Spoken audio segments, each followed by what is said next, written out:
Welcome to my YouTube channel. ഇന്ന് ഭയങ്കര mood off ആയിട്ട് ഒന്നും ചെയ്യാനൊരു താല്പര്യമില്ലാത്തൊരു സമയത്ത് ഞാൻ വിചാരിച്ചു മുടി ഒന്ന് കളർ ചെയ്ത് ഒന്ന് മേക്ക് ഓവറൊക്കെ ചെയ്താൽ മനസ്സിനൊരു സന്തോഷം. ഇത് ഗേൾസിന് ഇത് പറഞ്ഞാൽ മനസ്സിലാവുള്ളൂ കേട്ടോ. അപ്പോൾ ഞാൻ ഇന്ന് വിചാരിച്ചു ഇന്ന് കളർ ചെയ്യാമെന്ന് വെച്ചു. 2 ഇയേഴ്സോളമായി ഇപ്പോൾ മുടി കളർ ചെയ്തിട്ട്. എൻ്റെ പഴയ കളറൊക്കെ ചെയ്തൊക്കെ ഓൾമോസ്റ്റ് ഒക്കെ പോയി. എൻസിൽ മാത്രമേ ഉള്ളൂ കളർ ഉണ്ടായിരുന്നുള്ളൂ. അപ്പം ഞാൻ വന്നിരിക്കുന്നത് നമ്മുടെ എസ് ജംഗ്ഷനിലെ തൃപ്പൂണിത്തുറ എസ് എൻ ജംഗ്ഷനിലെ ട്രൈബിലാണ് വന്നിരിക്കുന്നത്. ഞാൻ കഴിഞ്ഞ പ്രാവശ്യം ഇവിടെ നിന്ന് തന്നെയാണ് ചെയ്തത്. ഞാൻ വേറെ ഒത്തിരി സ്ഥലത്തിലൊക്കെ പോയി കളർ ചെയ്തിട്ടുണ്ട്. പക്ഷേ എനിക്ക് കുറച്ചും കൂടി ആക്സസബിളും ഒക്കെ ഉള്ളത് വീടിൻ്റെ തൊട്ടടുത്തും കൂടി ആയിട്ടുള്ളതായതുകൊണ്ട് ഞാൻ ട്രൈബിലാണ് വരുന്നത്. നരയൊക്കെ കണ്ടോ തലയിൽ? ഒരു രക്ഷയില്ല. വയസ്സൊക്കെ ആയില്ലേ. ഞാൻ ചൂസ് ചെയ്തത് കോപ്പർ ബ്രൗൺ ഷെയ്ഡാണ്. അത് ഈ പറഞ്ഞ പോലെ നമ്മൾ ഗ്രേ ഹെയറിന് കവറേജ് തരില്ല, പക്ഷേ മുടിക്കൊരു നല്ലൊരു ഭംഗിയൊക്കെ തരും. അപ്പോൾ ആങ്സൈറ്റി ആയിട്ട് ഇരിക്കും കേട്ടോ ഞാൻ. എങ്ങനെ ഉണ്ടാവും എങ്ങനെ ഭംഗി ഉണ്ടാവും എന്നുള്ളൊരു ഒരു ആങ്സൈറ്റിയിൽ ഇരിക്കണതാണ്. അപ്പോൾ എന്നോട് ആൾ പറഞ്ഞത് ഒരു 20 to 25 സ്ട്രീക്സ് ചെയ്താൽ നല്ല കവറേജ് കിട്ടും എന്നാണ് പറഞ്ഞത്. പക്ഷേ ഞാൻ വിചാരിച്ചു 25 തന്നെ ചെയ്തേക്കാമെന്ന് വിചാരിച്ചു. അപ്പോൾ 25 സ്ട്രീക്സാണ് ഞാൻ മുടിയിൽ ഇട്ടേക്കുന്നത്. അപ്പോൾ എനിക്ക് ഭയങ്കര ഇഷ്ടമാട്ടോ ഇവിടെ വരുന്നത്. കാരണം ഫസ്റ്റ് ഓഫ് ഓൾ ഇതെൻ്റെ വീടിൻ്റെ അടുത്താണ്.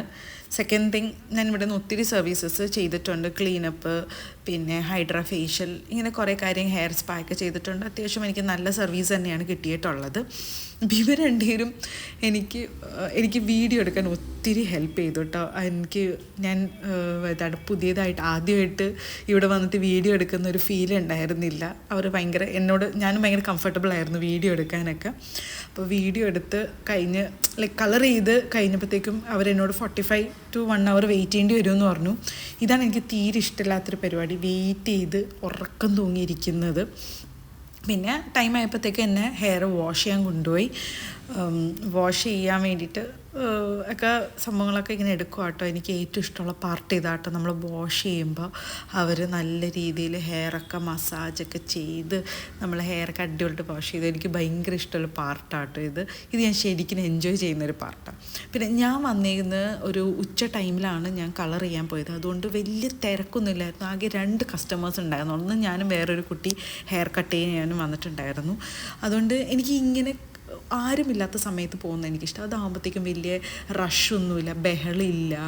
ഈ കെരാറ്റിൻ ചെയ്യുന്നതും ഹെയർ സ്ട്രെയിറ്റൻ ചെയ്യണത് ആ സ്മെല്ലൊന്നും ഉണ്ടാവില്ല കേട്ടോ. എനിക്കതൊന്നും വലിയ താല്പര്യമൊന്നുമില്ല ഇങ്ങനെ വലിയ റഷായിട്ട്. പിന്നെ മുടിയൊക്കെ വാഷ് ചെയ്ത് കഴിഞ്ഞപ്പോൾ വിചാരിച്ചു ദൈവമേ പണി പാളിയോ, കളറൊന്നും ആയില്ലേന്ന് ഞാൻ വിചാരിച്ചു. പക്ഷേ ഇല്ല കേട്ടോ, കളറ് മുടിയൊക്കെ ഉണക്കിക്കഴിഞ്ഞ് ആൾ സെറ്റ് ചെയ്യുന്ന സമയത്ത് ആ കളർ ശരിക്കും വരാൻ തുടങ്ങി. അപ്പോൾ ഞാൻ ആളോട് പറയുകയും ചെയ്തു, ചേട്ടാ പണി പാളിയോ, പൈസ പോയോ എന്ന് പറഞ്ഞപ്പോൾ ഇല്ല മാഡം കളറൊക്കെ വന്നിട്ടുണ്ട്. ആളൊരു ഇൻവേർട്ടറാണ് കേട്ടോ. ആൾ നമ്മുടെ ഒപ്പം വീഡിയോ ഒക്കെ എടുക്കാൻ ഭയങ്കര ചമ്മലൊക്കെയാണ്. പക്ഷേ ആളെന്നാലും എൻ്റെ ഒപ്പമൊക്കെ നിന്നിട്ടോ വീഡിയോ ഒക്കെ എടുക്കണം. അപ്പോൾ അടിപൊളിയൊക്കെ ഉണ്ട്, നല്ല ഡ്രസ്സിൽ ചെയ്തേക്കുന്നത്. സത്യം പറഞ്ഞാൽ ഈ ഒരു കോപ്പർ ഷെയ്ഡ്സ്, ഹേസൽ, ഈ ഒരു കളേഴ്സൊക്കെ നമ്മളുടെ ഈ ഇന്ത്യൻ ഡസ്കി ടോണിന് ഭയങ്കരമായിട്ട് എടുത്ത് കാണിക്കും കേട്ടോ. നമ്മുടെ സ്കിൻ ടോൺ വളരെ മാച്ച് ചെയ്യുന്ന കളേഴ്സാണ് കോപ്പർ ബ്രൗൺ, ഹേസൽ, ക്യാരമൽ. ഈ ഒക്കെ കളേഴ്സൊക്കെ ഭയങ്കരമായിട്ട് നമ്മളുടെ സ്കിൻ ടോണിനെ എൻഹാൻസ് ചെയ്യും. അപ്പോൾ ഇത് ചെയ്തപ്പോൾ തന്നെ എൻ്റെ മനസ്സിൽ ഭയങ്കര സന്തോഷമായി. ഞാൻ ശരിക്കും ഇത് ചെയ്യണം എന്നുള്ളത് മാറ്റി വെച്ചിരിക്കുന്ന സംഭവമായിരുന്നു. പിന്നെ ഞാൻ വിചാരിച്ചു ഇനി മാറ്റി വെച്ചിട്ട് കാര്യമില്ല, എനിക്ക് വേണ്ടി ഞാൻ തന്നെ എന്നെ തുനിഞ്ഞ് പുറത്തേക്ക് ഇറങ്ങണമെന്ന്. അപ്പോൾ അങ്ങനെ ഞാൻ ടൈം കണ്ടെത്തി ഞാൻ പോയി കളർ ചെയ്തു. ഏറ്റവും എന്താണെന്ന് വെച്ചാൽ എനിക്ക് വീഡിയോ എടുക്കാൻ വേണ്ടി ഇവരെല്ലാവരും ഭയങ്കരമായിട്ട് സപ്പോർട്ട് ചെയ്തു കേട്ടോ. അപ്പോൾ വീഡിയോ എടുക്കാൻ വേണ്ടി അവരെന്നെ പറഞ്ഞു ഇവിടെ വന്നിരിക്കും, നമുക്ക് ലൈറ്റൊക്കെ വെച്ചിട്ടുള്ള അടിപൊളി വീഡിയോ എടുക്കാമെന്ന് പറഞ്ഞു. അപ്പോൾ ഇവരൊക്കെ എനിക്ക് വീഡിയോ എടുക്കാൻ വേണ്ടി എന്നെ സപ്പോർട്ട് ചെയ്തിട്ട് വളരെ വളരെ താങ്ക്സ് ഉണ്ട്. അപ്പോൾ it was a good experience. Service wise ആയിക്കോട്ടെ, എനിക്ക് വീഡിയോ എടുക്കാനായിക്കോട്ടെ, എല്ലാം കൊണ്ട് എനിക്ക് വളരെ നല്ലൊരു എക്സ്പീരിയൻസ് ആയിരുന്നു. അപ്പോൾ ഇതാണ് എൻ്റെ ഫൈനൽ ലുക്ക്. അപ്പോൾ ഇനി അടുത്ത വീഡിയോയിൽ കാണാം. Till then Tata, bye bye.